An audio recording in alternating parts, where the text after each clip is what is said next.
ನಮಸ್ಕಾರ. ಇವತ್ತು ನಾನು ಸ್ಪರ್ಶ ಹಾಸ್ಪಿಟಲ್ ಯಶವಂತಪುರ ಇದಕ್ಕೆ ನಾನು ಮುಖ್ಯ ಅತಿಥಿಯಾಗಿ ಬಂದಿದ್ದೆ. ಇವತ್ತು kidney day, world kidney day.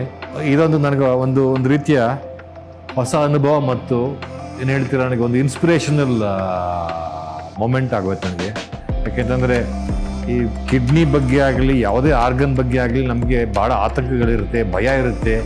Particularly kidney ಅಂದಾಗ ನನಗೊಂದು ಒಪಿನಿಯನ್ ಇತ್ತು, ಇದು ಬದುಕೋದೇ ಕಷ್ಟ. ಯಾಕೆಂತಂದರೆ ನನ್ನ ಅತ್ತೆಗೆ she is A CKD patient.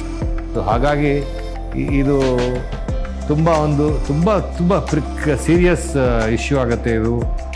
ಇದರಿಂದ ಬದುಕೋದೇ ಕಷ್ಟ ಅಂತ ಹಲವಾರು ಒಪಿನಿಯನ್ಗಳನ್ನ ಕ್ರಿಯೇಟ್ ಮಾಡ್ಕೊಂಡಿದ್ದೆ ಮೈಂಡ್ನಲ್ಲಿ. ಆದರೆ ಇವತ್ತು ಡಾಕ್ಟರ್ಸ್ಗಳ ಮಾತುಗಳ ನೆಫ್ರಾಲಜಿಸ್ಟ್ ಡಾಕ್ಟರ್ ರಾಮಚಂದ್ರ ರಾವ್ ಅಂತ, ನಮ್ಮ ಡಾಕ್ಟರ್ ಅರುಣ್ ಅವರು, ಡಾಕ್ಟರ್ ಪ್ರಶಾಂತ್ ಅವರಲ್ಲಿ ಮಾತುಗಳನ್ನು ಕೇಳಿದ ಮೇಲೆ ಆ ಥರ ಭಯ ಬೀಳೋಂಥದ್ದು ಏನು ಇರೋಕ್ಕೆ ಸಾಧ್ಯ ಇಲ್ಲ. ಇದರಲ್ಲಿ ನಿಜವಾಗಲೂ ನೆಮ್ಮದಿಯಾಗಿ ಜೀವನ ಮಾಡ್ಬೋದು ಅಂತ ಹಲವಾರು ಡೋನರ್ಸ್ಗಳನ್ನ ಮೀಟ್ ಮಾಡಿದೆ. ಅಂದರೆ ಕಿಡ್ನಿಯನ್ನು ಕೊಟ್ಟಿರೋರು, ಟ್ರಾನ್ಸ್ಪ್ಲಾಂಟೇಷನ್ಗೆ ಅವರ ಫ್ಯಾಮಿಲಿಯವರು, ನಿಜವಾಗ್ಲೂ ಅವ್ರನ್ನೆಲ್ಲ ನೋಡಿದಾಗ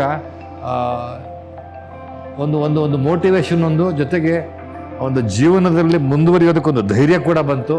ಆ ಥರ ಯಾವುದೇ ಭಯ ಬೀಳುವಂಥ ನೆಸೆಸಿಟಿ ಇಲ್ಲ ಜೀವನದಲ್ಲಿ. ಎಲ್ಲದಕ್ಕೂ ಒಂದು ಸೊಲ್ಯೂಷನ್ ಇದೆ.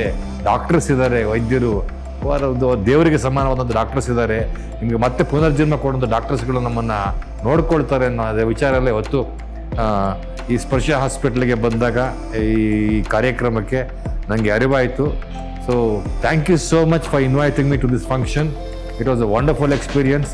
It was a learning process for me and I gathered so much information about the whole thing. ಭಾಳ ಇನ್ಫಾರ್ಮೇಷನ್ಗಳು ಸಿಕ್ತು. I once again thank the Sparsha Hospital staff and all the doctors and all the donors and all those patients who have survived and who are really enjoying their life. Thank you very much.